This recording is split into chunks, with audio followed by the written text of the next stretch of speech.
Today we're going to be installing the keyless protector, paying close attention to key points as we go along. When you receive your package, you will see that the keyless protector itself is located in the centre, and any additional fixing pads will be sent also. When looking at the actual keyless protector itself, make sure that you see the battery side and make sure that that goes onto the battery side, coinciding with the positive terminal and the negative terminal. So the positive terminal will touch the positive side, the negative equally going to the negative side. On the reverse of the device, you'll see the chipsets. Make sure that the battery does not go on this side. It is not intended to touch the chipsets or this side of the contact. Ensure it only goes on the side where the battery is worded. Okay. So we've got a forward proximity key here. It's just a generic forward. Obviously follow along to suit with your key.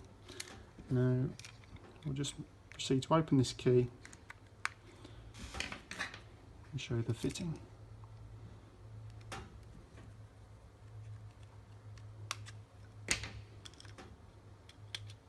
Okay.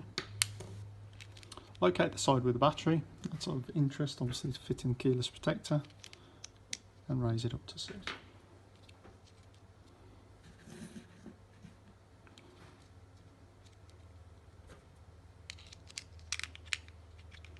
Okay, ahead of time, I know that this key requires a fixing pad, and you can see the pad itself just stuck to the casing of the remote.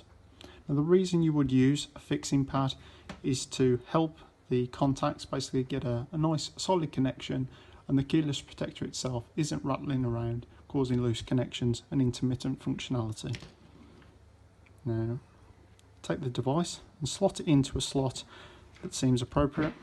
Now on this key we can see that there is a gap which allows this ribbon cable to sit quite nicely rather than getting pinched on the edges of the key.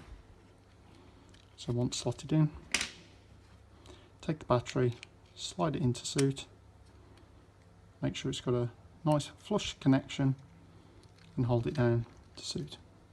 Check everything's level, check nothing is crimping this ribbon cable here, and then proceed to seal the key back up and check functionality and everything is working.